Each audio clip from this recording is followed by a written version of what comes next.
it just was that pause, that sort of that break during my routine work life where it was like, oh no, I'm going to listen to that voice.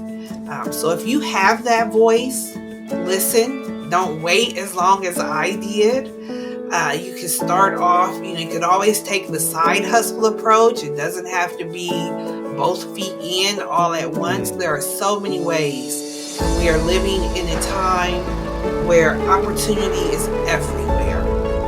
No matter where you are, who you are, what your talent is, what your interests are, the opportunity is there, and I would encourage you to do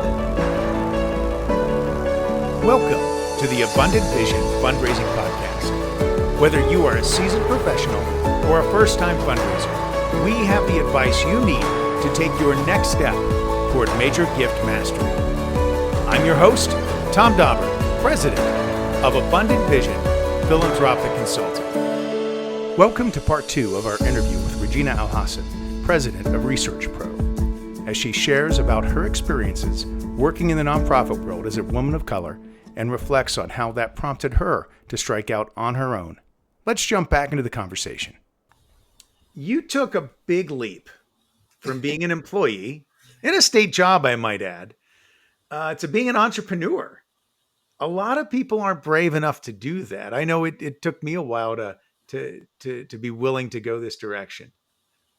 What prompted you to do that, Regina? What advice do you have for current nonprofit staff out there that might be considering a similar move? Mm-hmm. For me, I definitely wanted to take more control of my destiny, is really what it comes down to. Sometimes I'll share that part of my journey is that I just really got tired of working while Black. Okay. It just was a challenge being a person of color, a woman of color, a Black woman in a predominantly white sector. That was challenging. And so I got up to a point where, I've reached the glass ceiling. And so some of us may be familiar with this concept of the glass ceiling, but I felt like I had reached a concrete ceiling. Ooh. Like no matter what, I just was not going to get paid more. I wasn't going to be put into a position of leadership, like real leadership.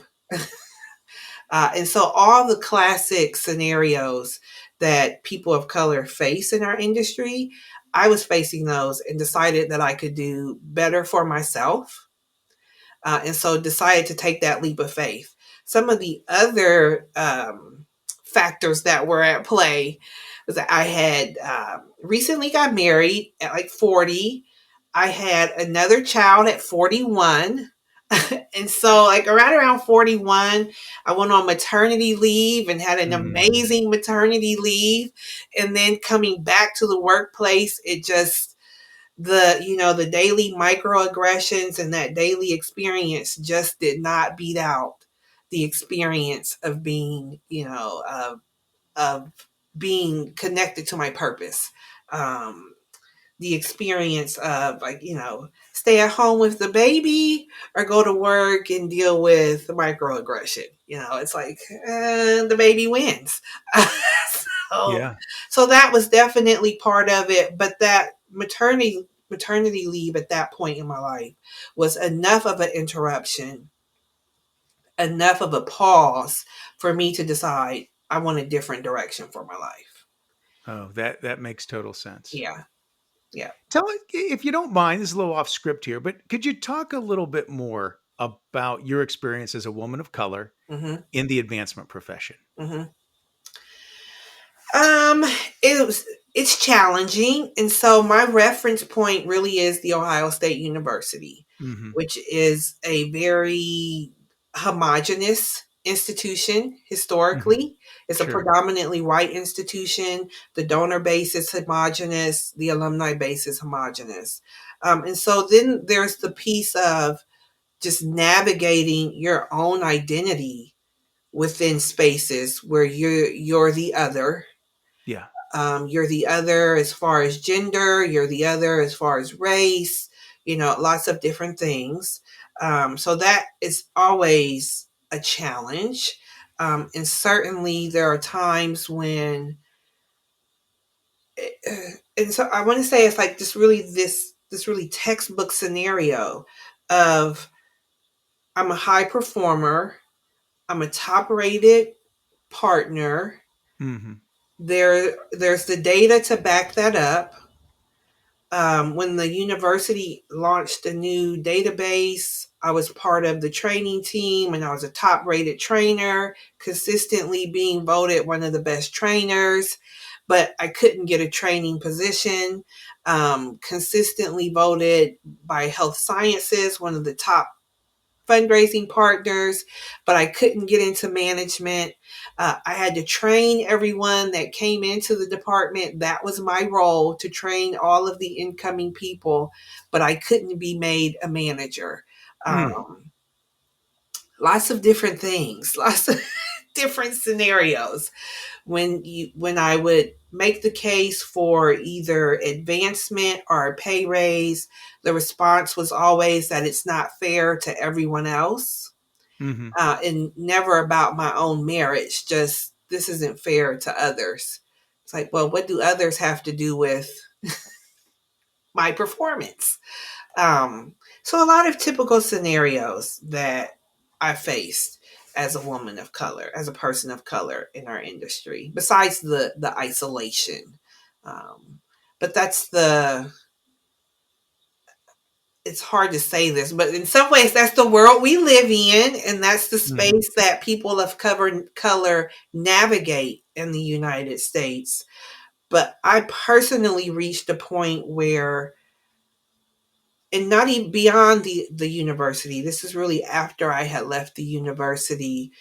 In my last full-time role, I was up for being considered for the VP of Philanthropy role. Mm. And I didn't get that role. And then the person who did get the role, I felt like she took it upon herself to make our relationship as uncomfortable as possible. I see. So, so instead of being on the VP track, my role was decreased. My role was devalued.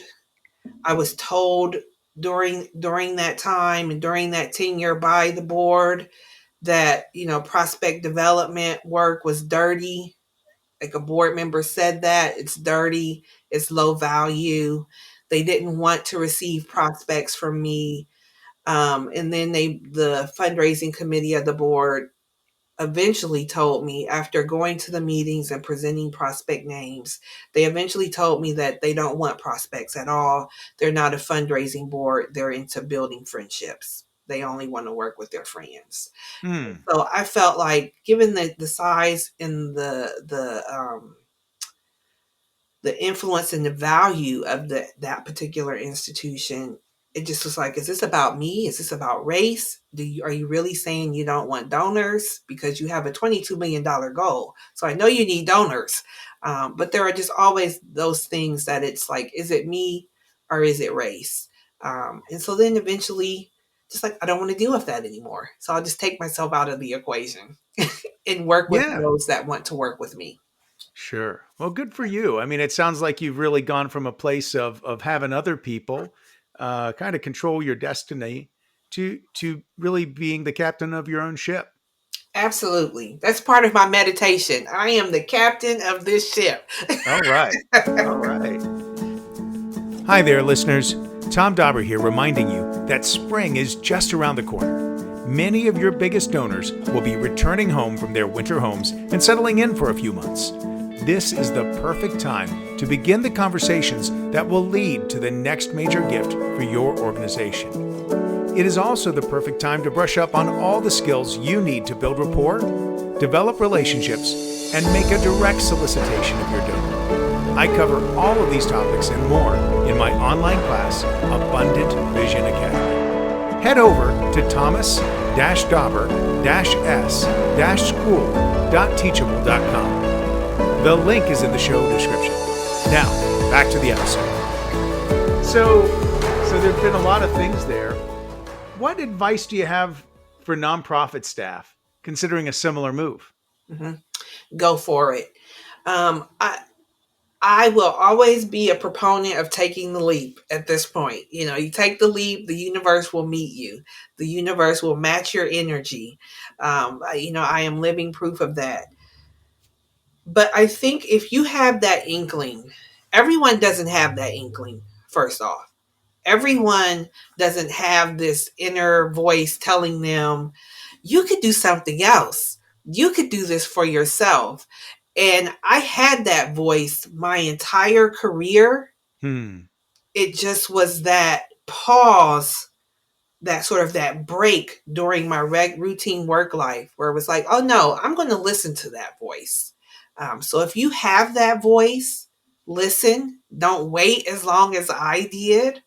You can start off, you could always take the side hustle approach. It doesn't have to be both feet in all at once. Hmm. There are so many ways. And we are living in a time where opportunity is everywhere. No matter where you are, who you are, what your talent is, what your interests are, the opportunity is there. And I would encourage you to do it. Oh, that's fantastic. I'll tell you, I did not consider going into business for myself until really a contract was just dropped in my lap. And they were like, would you do this for us?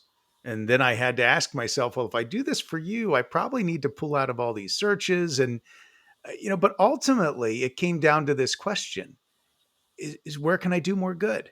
Yep. Can I do more good helping a single organization I believe in, or do I do more good by helping lots of organizations? Yes. I'll tell you, I had such an encouraging moment this morning. Um, I have this coaching cohort that I lead, and one of the folks in it, I was having a one-on-one with her, Laura Eady. Little shout out for Laura there. But Laura just became the executive director of the first Parkinson's focused organization in Nigeria, in the entire country.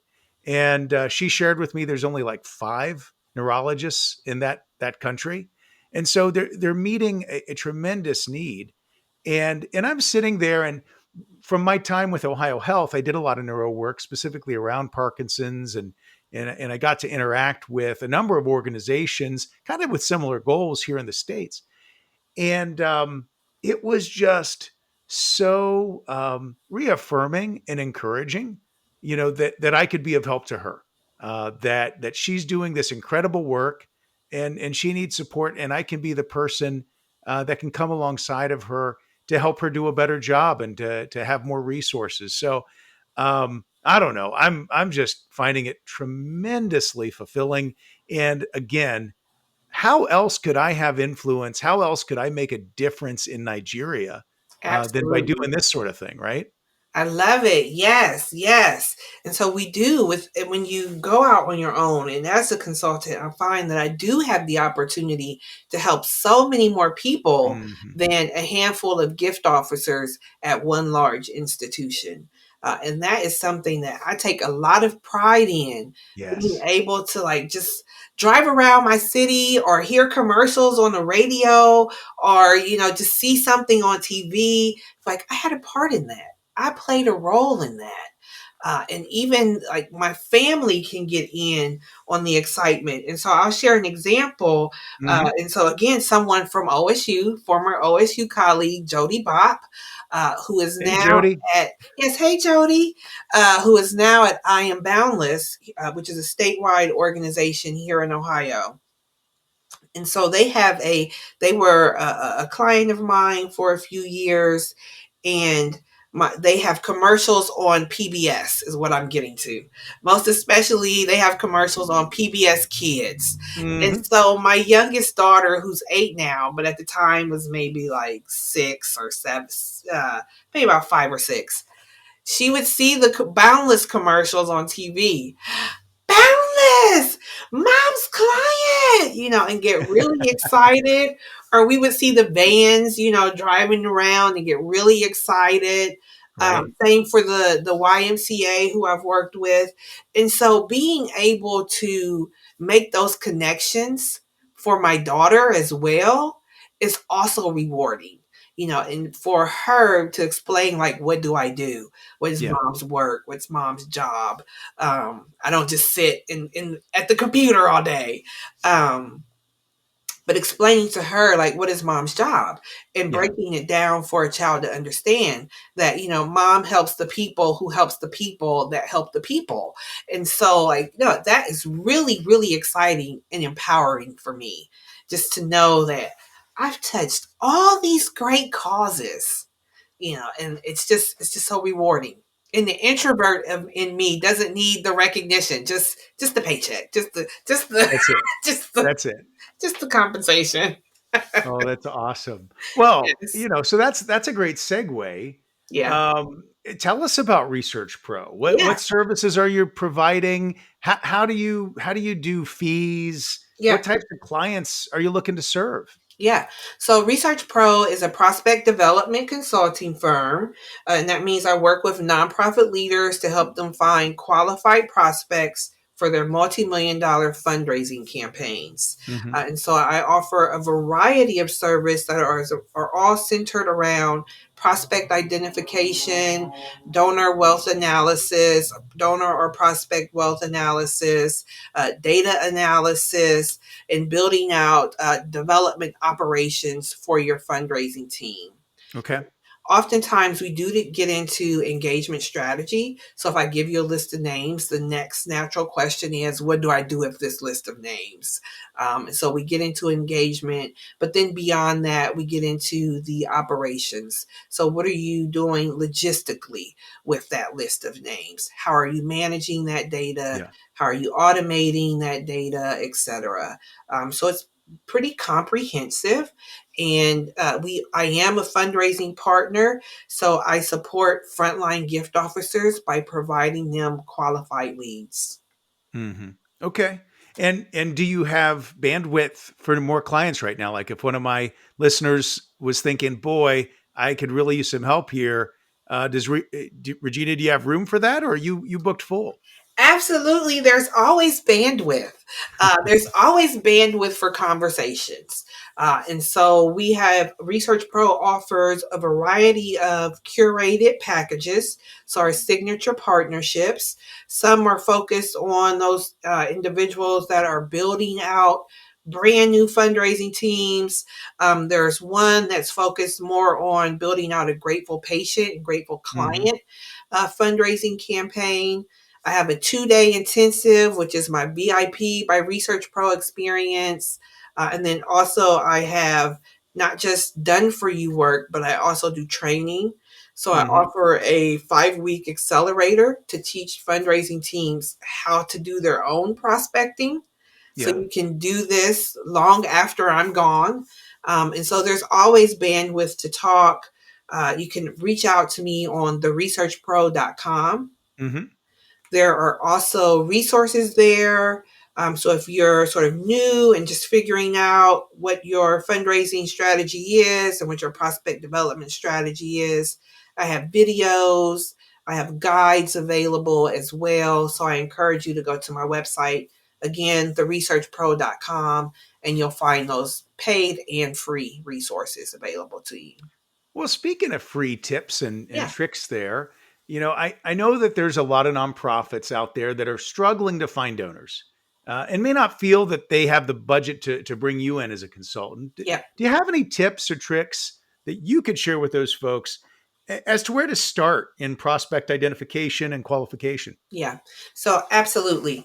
So first, I'll put my CEO hat on. All You right. can go to my website, theresearchpro.com, and purchase my latest webinar, Prospects from Scratch. Mm-hmm. So that's there, available for purchase. So that will be one place to start, because like in that video, it's about 90 minutes, 75 minutes maybe, and it's all about a deep dive into where to start when you don't have budget and you don't have a list. So that's the first place I would instruct you to do. Like, check Yeah. out that video, Prospects from Scratch. And then along with that, we talked about this a little bit earlier, but really digging into your current list. your current universe. Some organizations don't even have a list yet. So it's just Hmm. more about taking a look at who's in your universe already. That could be members, volunteers, donors, social media fans, other community advocates, who's already in your universe, and figuring out what is their giving capacity.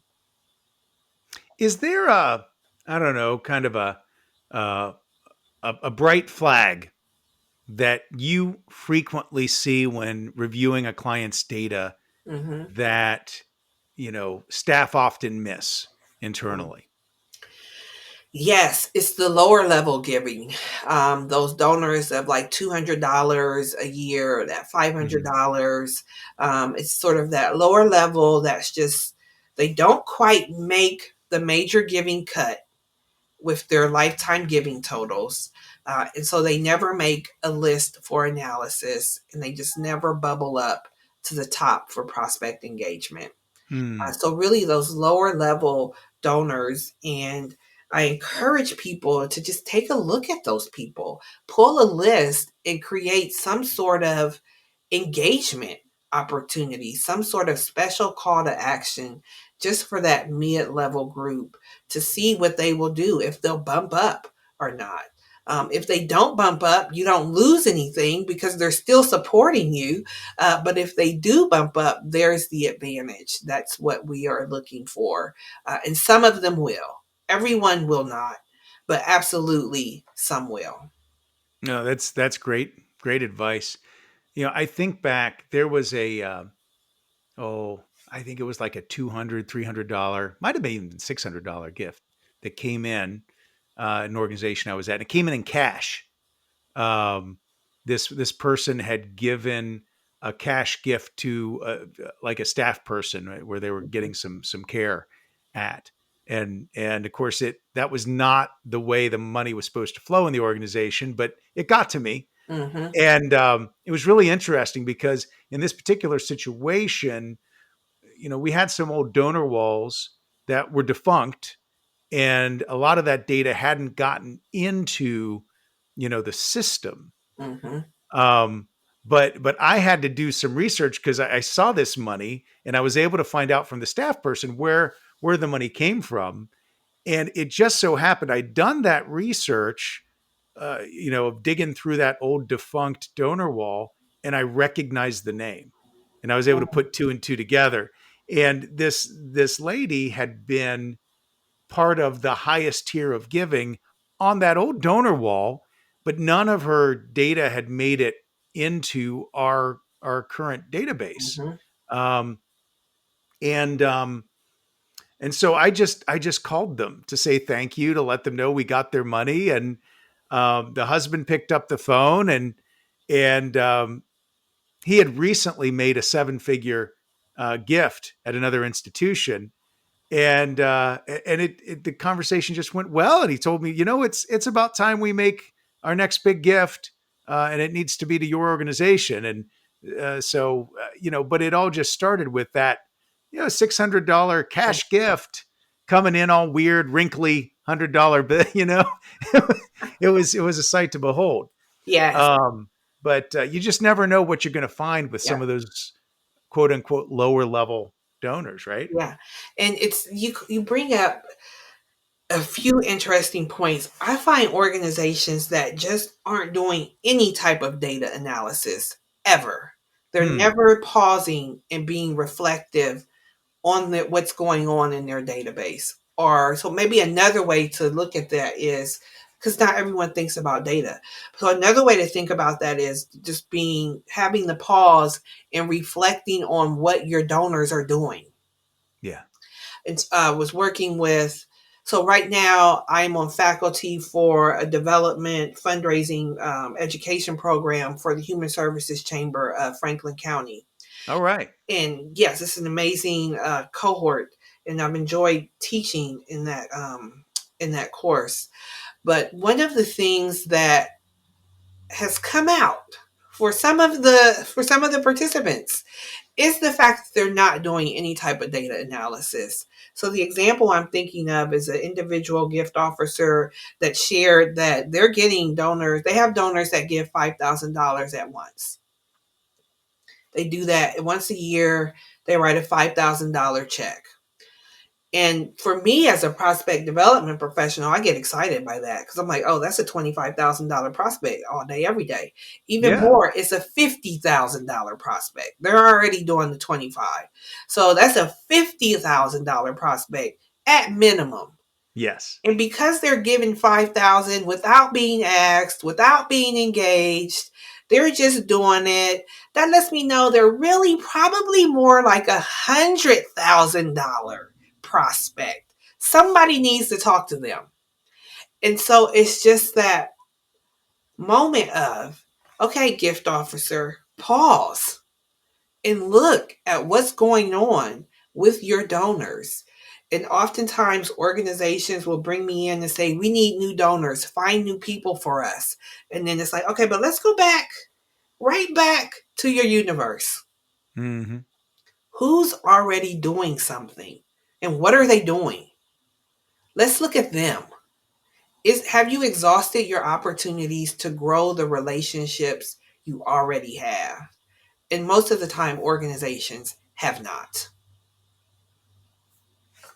That's a great observation. That kills me to hear. As a fundraising consultant, the notion that somebody could be out there writing a $5,000 check to your organization just automatically, and nobody's gone to hang out with them. Nobody's Exactly. asking them to give more.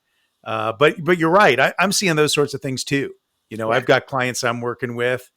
Some of them are part of the human services sort of thing, and I'm sure as we look into that data, we're going to find similar sorts of people. But that's the value of a consultant. I think is it brings a fresh pair of eyes Yeah. that lets you do more with what you already have. I mean, I know some people skeptically say that consultants are people that look at your watch and tell you what time it is. Well, that might be true, but you weren't looking at your watch and you didn't know what time it was. Right. So Exactly. Exactly. And I get that. I get that. I really do. Yeah, which is, I focus on my lane and I enjoy working with those teams that believe in the power of philanthropy. So kind yeah. of back to the story of the tale of two fundraisers. Do Hmm. you believe do you believe that people are generous? Do you believe in the science of fundraising? Do you believe in the expertise that a 24-year professional brings to the table?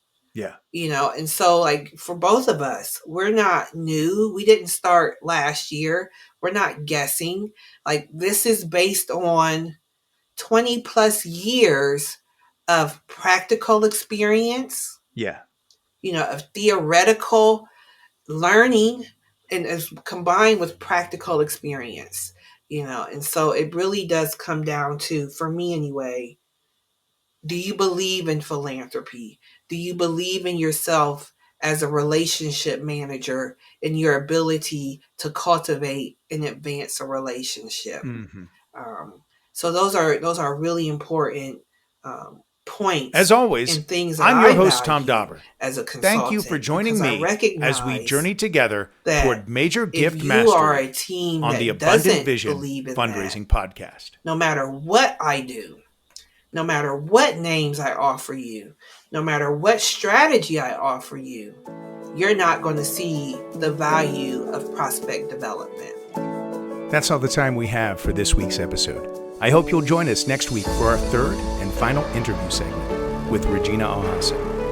And please, if you're enjoying this podcast, be sure to subscribe and give it a 5-star rating on your podcast provider. It only takes a few seconds, but has massive impact on helping make this show more visible to those who could most benefit from our content.